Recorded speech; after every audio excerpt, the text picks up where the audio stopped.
Jenna sat at the kitchen table, her gaze fixed on the empty coffee cup in front of her. Anxiety tightened her chest as she replayed the conversation she needed to have with Ethan later that day. Thankfully, their kids were at the neighbor's house for a sleepover, sparing them from witnessing what was sure to be a heated confrontation. It was unbelievable how something that started as harmless flirting and casual lunches had spiraled so disastrously out of control. The guilt weighed heavily on her, suffocating her with each passing second. For weeks, she'd felt something was amiss, but the truth had only crystallized when the latest test results came in. She couldn't keep it from Ethan any longer. The clock ticked loudly, a relentless reminder of the moment she dreaded. Ethan was out running errands, and she expected him back any minute. Her stomach churned as she braced herself for what was coming. The sudden chime of the doorbell startled her, followed by the low rumble of a truck pulling into the driveway. She wasn't expecting anyone. Maybe someone had gotten lost and needed directions. Trying to mask her unease, she opened the door. "Can I help you?" she asked, her voice shaky. "Are you Jenna Reed?" The man at the door held a clipboard. "Yes, that's me. What's this about?" she asked, confusion knitting her brow. "I have a work order to pack your belongings and deliver them to 815 Southwest 10th Avenue, he explained, gesturing toward the truck, where a crew was already unloading boxes. Jenna blinked in disbelief. "There's been a mistake. I didn't arrange anything like this." "Ma'am, the order was placed by Mr. Ethan Reed last week," the man replied, pointing to Ethan's signature on the paperwork. Her breath hitched. "My husband will be back soon. He can clear this up." The man shook his head. "I just saw your husband about 20 minutes ago. He said to give you this if you had any questions." He handed her a manila envelope before continuing. "Now, if you could point us to the master bedroom, we'll get started. We're on a tight schedule." With trembling hands, Jenna tore open the envelope and scanned the single sheet inside. Her heart sank. Barely audible, she murmured, "First room at the top of the stairs, on the right." The movers wasted no time, heading upstairs to begin packing her things. Jenna stood frozen, barely registering their movements. Her mind was spinning, too numb to process the chaos around her. Box after box was loaded onto the truck, and within 40 minutes, the head mover approached her with a clipboard. "I need your signature here," he said politely. Without a word, Jenna scrawled her name at the bottom. Moments later, the truck pulled away, leaving the driveway empty and silent. Not long after, her father, Paul, arrived. Concern was etched on his face as he approached her. "Sweetheart," he said gently, taking in her dazed expression. "Ethan called me. He thought you might need help getting to Mom's. Your things will be delivered there. Let's take this one step at a time, okay?" "This can't be happening," Jenna muttered, as Paul guided her to his car. "Where's Ethan? He wouldn't do this. He'll fix it. Won't he?" Meanwhile, Ethan returned to the house with a locksmith in tow. "Change all the locks, including the garage code," he instructed. "Add a deadbolt to the side garage door. Make 5 sets of keys." The house felt eerily quiet. Ethan climbed the stairs to the master bedroom, inspecting the now empty space. The movers had done a thorough job, but a few of Jenna's personal items still lingered in the bathroom. Grabbing a couple of boxes, he packed them up himself, carrying them downstairs just as his sister Sarah arrived with the second truck. "Take the second bedroom on the left," Ethan told her. "It's bigger and it has a walk-in closet. We'll sort out the kids' rooms later." "No problem." "What about Jenna's car?" Sarah asked. "Her dad's picking it up tonight after the movers are done," Ethan replied. "I need to stop by the office. I'll grab pizzas on the way back." "No mushrooms?" Sarah called out as Ethan headed for the garage.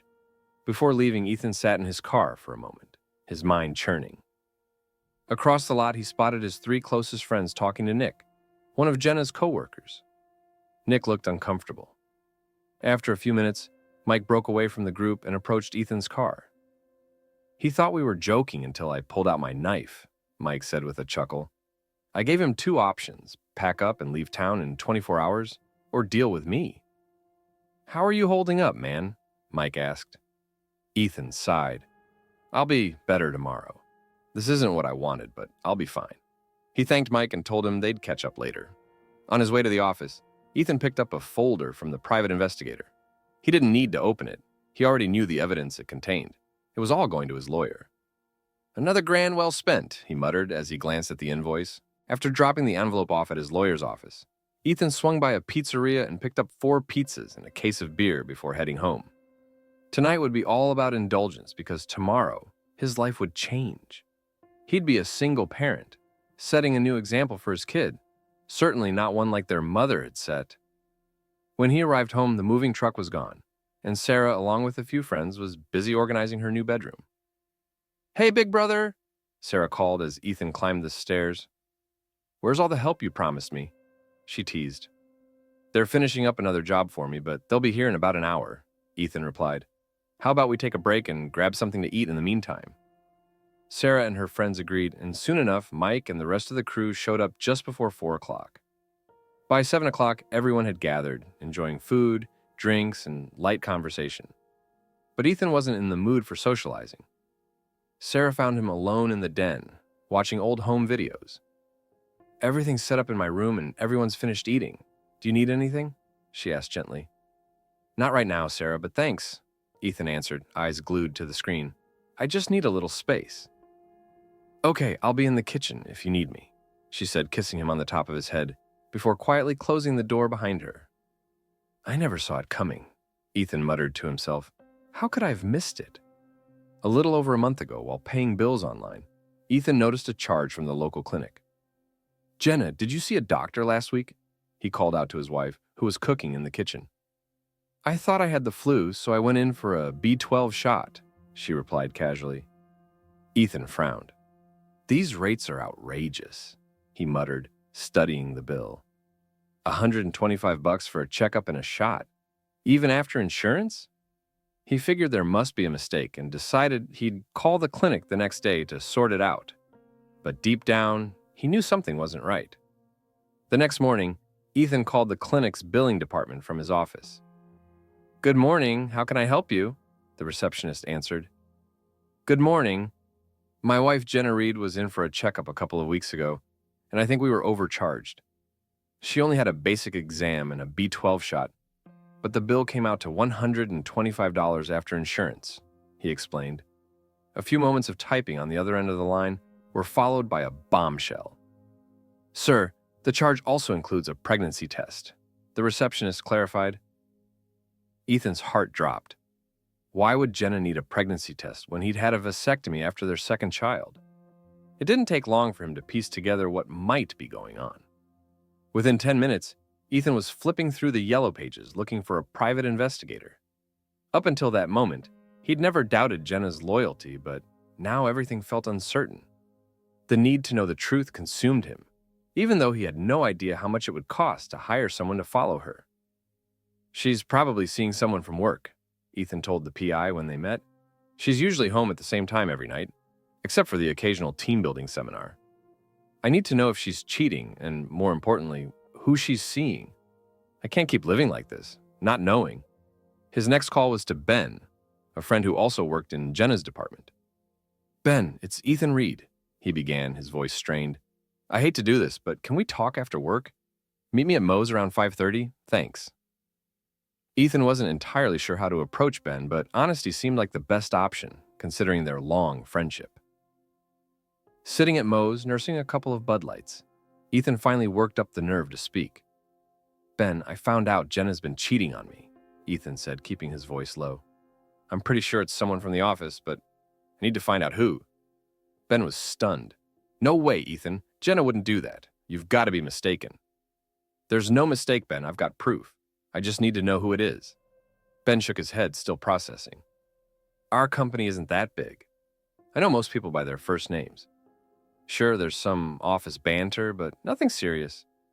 But I've got a couple of colleagues who owe me favors. If anyone knows what's going on, they will. I'm really sorry, Ethan." "Not as sorry as I am," Ethan replied softly. The next 3 days felt like an eternity. Ethan wanted to confront Jenna, but what good would it do? Their marriage had seemed fine. They had sex a couple of times a week. Not incredible, but decent enough. Sure, Jenna had always been conservative in bed, never wanting to try anything new. Still, nothing had changed in that department. One thing that gnawed at him, though, was her behavior after her monthly seminars. Every time she got back from one, they wouldn't have sex that night. He tried to convince himself it was just a coincidence, but now every detail seemed suspicious. These seminars were held at the Best Western on Friday afternoons, lasting 2 hours, followed by happy hour. While Jenna was at the seminar, Ethan usually took the kids out or visited his parents, making sure not to get home until after 8 o'clock.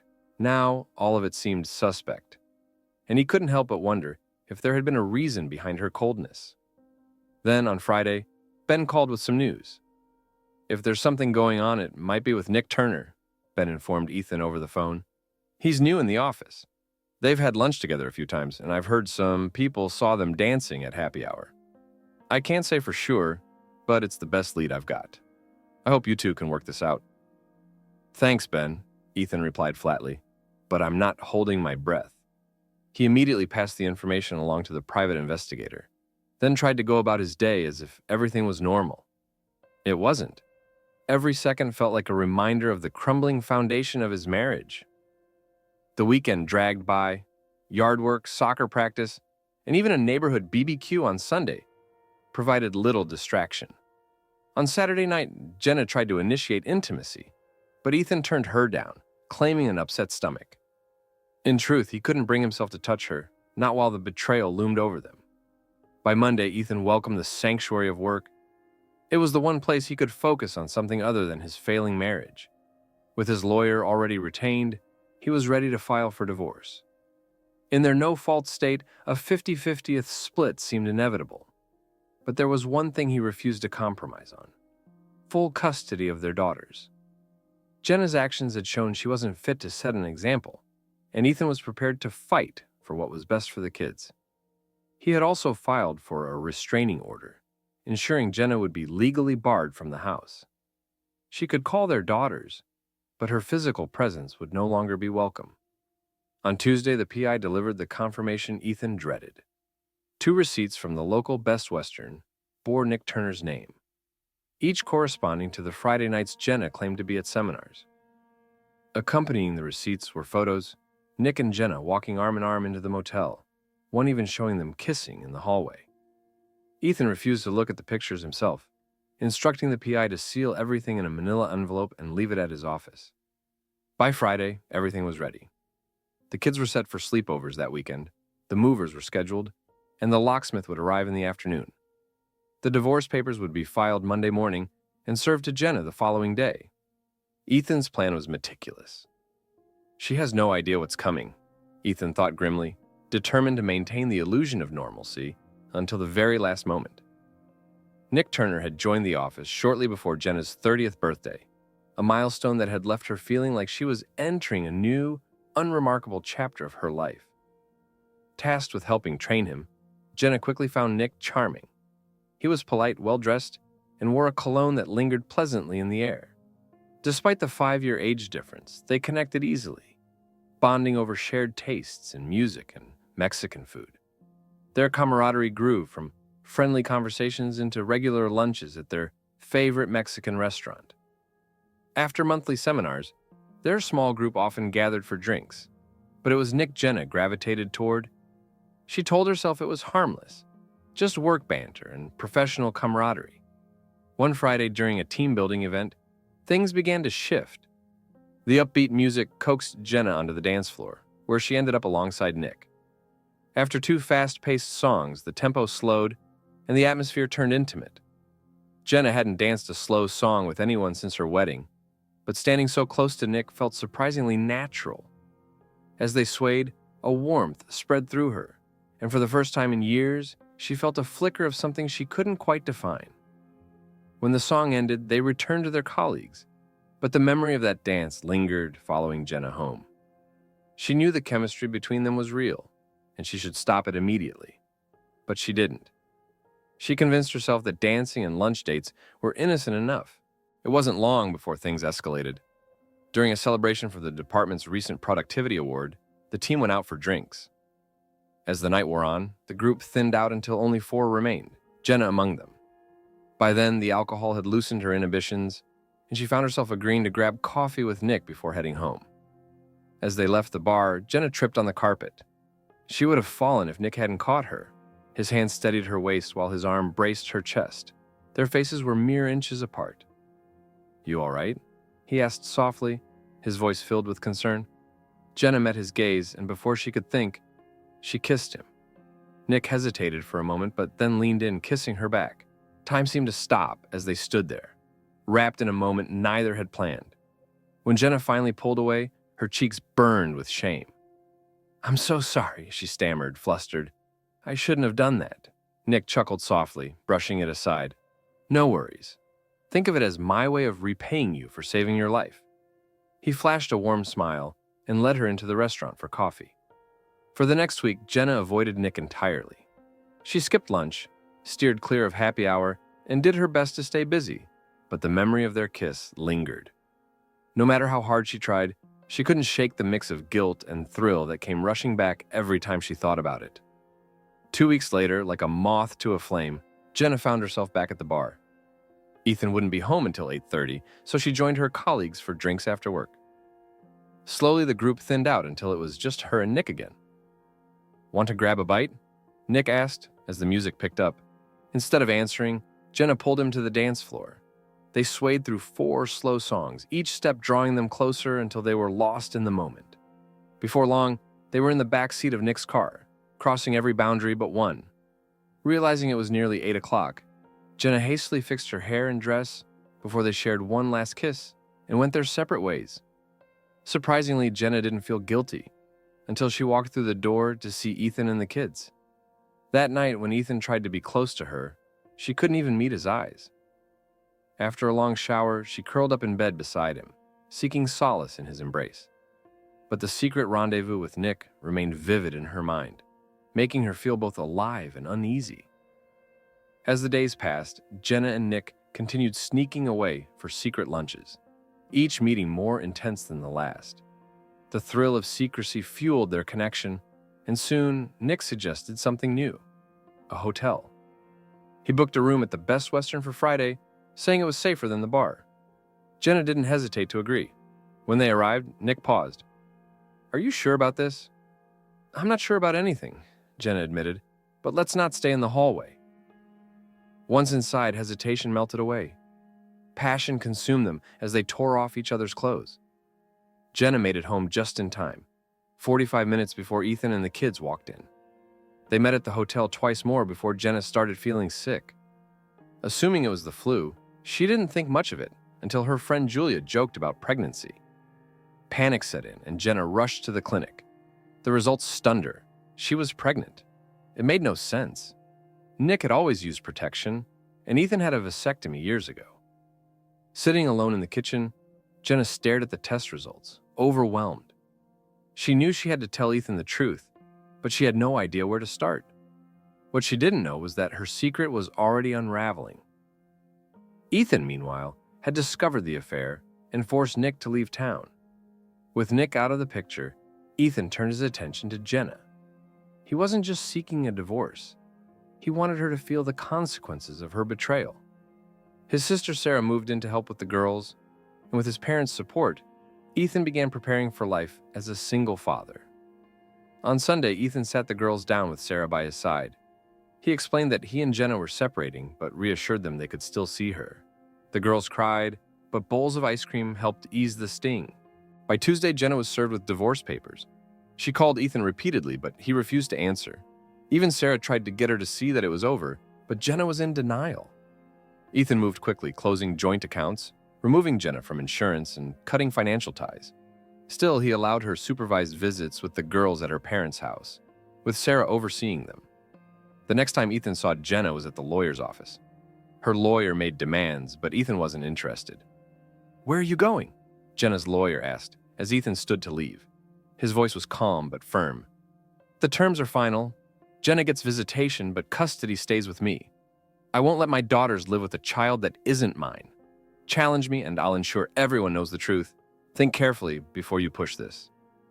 After a break, Jenna broke down in tears and reluctantly agreed. The documents were signed without further argument. Through tears, Jenna whispered, "I'm sorry, Ethan. I don't know how it came to this. I loved you." "Just not enough," Ethan replied, his tone cold as he turned to leave.